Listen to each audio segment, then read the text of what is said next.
శ్రీమాత్రే నమ. జయ గురు దత్తాత్రేయ నమ.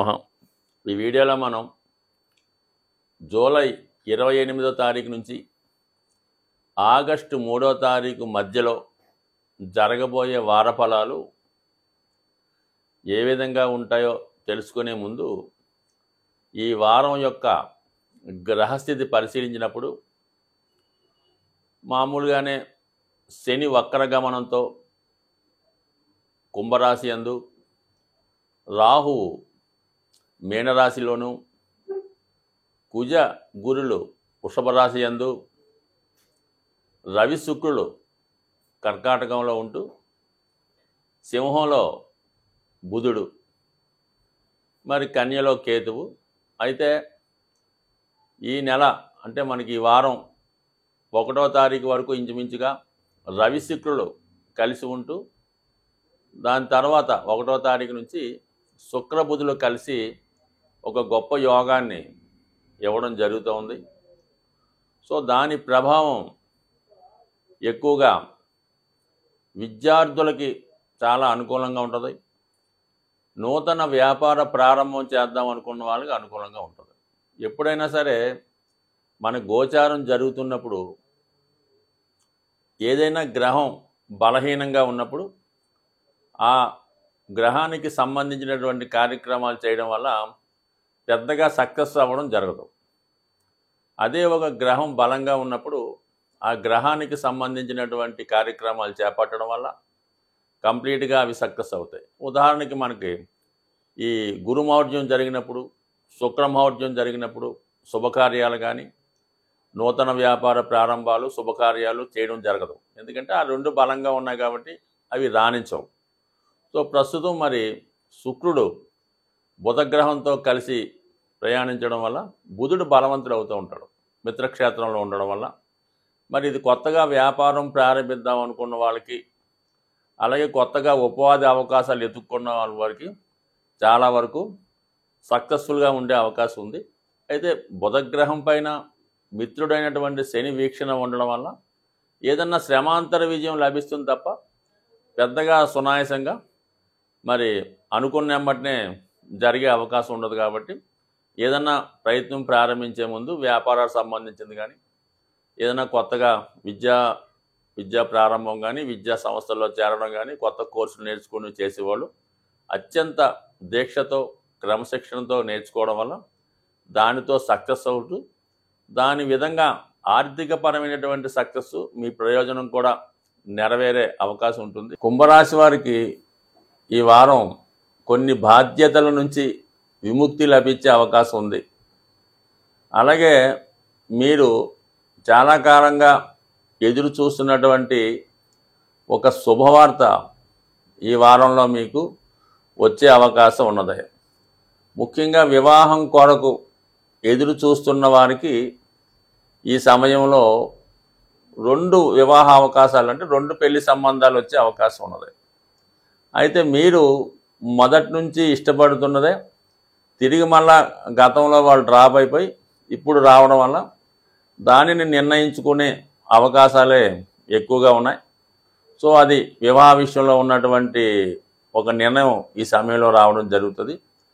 అలాగే మరి వృత్తి సంబంధించిన విషయాల్లో మీరు కొంతవరకు చేస్తున్నటువంటి ప్రయత్నం కూడా ఈ వారంలో ఒక కొలిక్కి వచ్చే అవకాశం ఉంది. అయితే ఇది ఉన్న ప్రాంతంలో కన్నా కొంత వేరే ప్రాంతంలో ప్లేస్ మారే విధంగా ఉద్యోగ అవకాశాలు రావడం జరుగుతూ ఉంటుంది.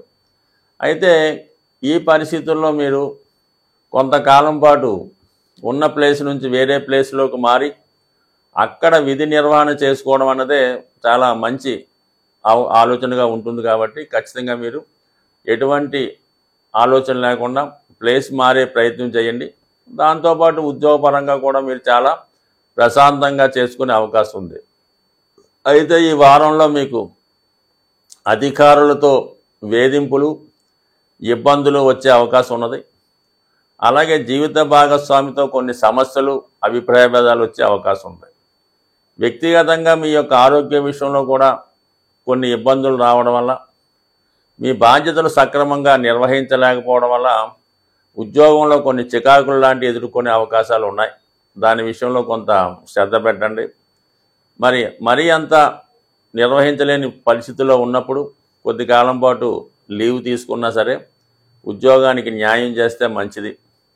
ఇక భార్యాభర్తల సంబంధ విషయంలో కూడా కొన్ని అపోహలు, ఇబ్బందులు ఎదురయ్యే అవకాశం ఉంది. ఖచ్చితంగా మీకు అత్తవారు తరపు బంధువులతో కానీ, భార్యతో కానీ, భార్య లేదా భర్త తరపు బంధువులతో కొన్ని విభేదాలు వచ్చి అవి పెద్ద మనుషుల వరకు, కోర్టు వరకు వెళ్ళే అవకాశం ఉంది. కాబట్టి సాధ్యమైనంతకు వాటిని అంత దూరం తీసుకెళ్లే ప్రయత్నం చేయవద్దు. ఏదో విధంగా దాన్ని కొంతకాలం పాటు వాయిదా వేయడం మంచిది తప్ప దాన్ని మరీ పెద్ద చేసుకుంటే చిన్న సమస్య పెద్దదయ్యే అవకాశం ఉంది. అలాగే మీరు నిర్వహిస్తున్నటువంటి కొన్ని బాధ్యతలు ఎదుటి వారికి ఇష్టం లేకపోవడం వల్ల అది వాళ్ళకి ఇబ్బందికరంగా ఉండడం వల్ల కూడా చిన్న సమస్యగా మారే అవకాశం ఉంది. కాబట్టి సాధ్యమైనంత వరకు మీకు ఏమైనా అదనపు బాధ్యతలు లాంటివి కానీ, మనకు సంబంధం లేని బాధ్యతలు కానీ, అటాచ్మెంట్స్ కానీ ఉంటే ఈ సమయంలో దాన్ని వదులుకుంటే అటు మీ ఆర్థిక పరిస్థితి కూడా అనుకూలంగా ఉంటుంది. అలాగే మీరు మీ ఫ్యామిలీకి కూడా ఒక విధంగా మంచి చేసిన వాళ్ళు అవుతారు. కాబట్టి ఖచ్చితంగా కొన్ని అదనపు బాధ్యతలు కానీ, చిన్న చిన్న బలహీనతలు కానీ ఉంటే అవి 100% వదిలివేయడం మంచిది.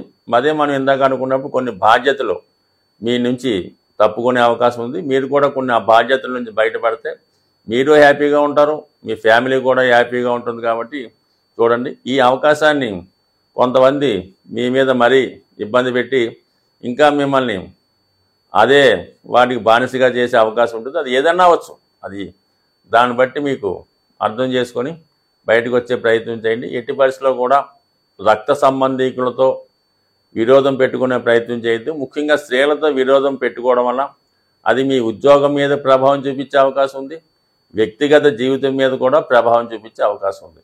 అవకాశం ఉన్నవాళ్ళు ఈ సమయంలో ఏదన్నా గృహం కొనుక్కునే ప్రయత్నం కూడా చేయవచ్చు. ఇప్పటిదాకా మీరు అటువంటి ప్రయత్నం చేయకుండా ఉంటే ఖచ్చితంగా మీరు ఏదో ఒక గృహం కొనుక్కోవడం కానీ, కొత్త గృహంలోకి మారడం కానీ, కనీసం అద్దెంట్లోకైనా మారే సూచనలు ఉన్నాయి. కాబట్టి కొంతవరకు మారడం వల్ల మీ జీవితంలో కూడా ఒక మార్పు వచ్చే అవకాశం ఉంది. ఈ వారం మనకి వస్తున్నటువంటి మాస శివరాత్రి ప్రతి ఒక్కరూ ఆచరించడం వల్ల మీ యొక్క సమస్యల నుంచి ఖచ్చితంగా బయటపడే అవకాశం ఉంది. అంటే ఏదన్నా మనకి జ్యోతిష్యాన్ని, శాస్త్రాన్ని, గ్రహాల్ని నమ్ముతున్న వాళ్ళు ఖచ్చితంగా శివుణ్ణి ప్రసన్నం చేసుకోవడం వల్ల, శివుని యొక్క ఆరాధన వల్ల అఖండ ఐశ్వర్యం లభిస్తూ ఉంటుంది.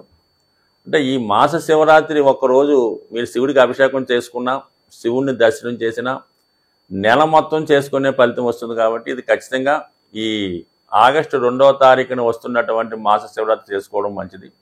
అలాగే ఈ ఆషాఢ మాసం చివరికి వరకు వచ్చాం. ఇక శ్రావణ మాసం రాబోతుంది. కాబట్టి ఈ మధ్యకాలంలో మనం మీకు అఖండ ధనాన్ని ఇచ్చే ఒక అద్భుత రెమెడీ చెప్పడం జరుగుతుంది. దాన్ని ఖచ్చితంగా ఆచరించండి. చాలా తక్కువతో కూడుకున్నది.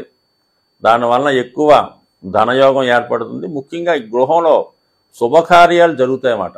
ఇది ఏం లేదు, సింపుల్గా మంగళవారం రోజు 27 తమలపాకులు తీసుకోవడం మంచిది. అంటే అటు ఇటు మంచి చెడ్డ ఉంటాయి కాబట్టి ఒక 40 30 తీసుకుంటే మంచి శ్రేష్టమైనటువంటి తమలపాకులు 27 తీసుకొని దానిని మామిడి తోరణం ఏ విధంగా అయితే కడతామో ఆ చివరి 27 ఆకుల్ని ఒక తోరణంలాగా తయారు చేసి ఆకు పైభాగం గుమ్మం బయటికి, అంటే బయట వారికి కనబడే విధంగా మీ గుమ్మానికి మంగళవారం రోజు ప్రదోష ఉదయం పూట చక్కగా స్నానం చేసి పవిత్రమైనటువంటి మనసుతో ఆ గుమ్మానికి ఈ 27 తమలపాకుల తోరణం కట్టడం వల్ల ఖచ్చితంగా మీకు మళ్ళా వచ్చే మంగళవారం నాటికి ఏదో ఒక శుభం మీ ఇంట్లో జరిగే అవకాశం ఉంటుంది. ఈ రెమెడీ గతంలో చాలా ఎక్కువగా విరివిగా ఆంధ్ర ప్రాంతంలో చేస్తుండేవారు. సో రాను రాను తగ్గిపోతుంటే మళ్ళీ కొన్ని ప్రాచుర్యంలోకి రావడం జరుగుతూ ఉంటుంది. అంటే రాబోయే మాసాలు ఏంటంటే మనకి శ్రావణ మాసం, దాని తర్వాత రాబోయే కార్తీక మాసం, ఆశ్వీజ మాసం, ఇవన్నీ కూడా తొందరగా శుభాన్ని ఇచ్చే నెలలు. కాబట్టి ఈ ఒక్కపాటి రెమెడీ మీరు చేసి చూడండి. ఒక వారం మీకు అవ్వకపోతే కనీసం ఆ 2-3 వారాలు అలాగా చేయడం వల్ల మీ ఇంట్లో వాళ్ళకి ఆరోగ్యం, ఐశ్వర్యం, శుభాలు అన్నీ కూడా జరిగే అవకాశం ఉంది. సో ఏ కార్యక్రమం అయినా మనకి సజావుగా నెరవేరాలంటే ఈ తమలపాకులు మీరు దైవానికి ఇచ్చినా, అంటే టెంపుల్ ఆంజనేయ స్వామికి ఎక్కువ తమలపాకులతో పూజ చేస్తారు. అలాగే ఏ దైవానికైనా తమలపాకులతో మరి మీ యొక్క కోరిక చెప్పడం వల్ల, తమలపాకులు సమర్పించడం వల్ల, అంటే ఒట్టి తమలపాకులే కాకుండా దాంట్లో చెక్కో ఏదో ఒకటి వేయడం వల్ల కంపల్సరీగా మీ కార్యక్రమం నెరవేరే అవకాశం ఉంటుంది. స్వస్తి.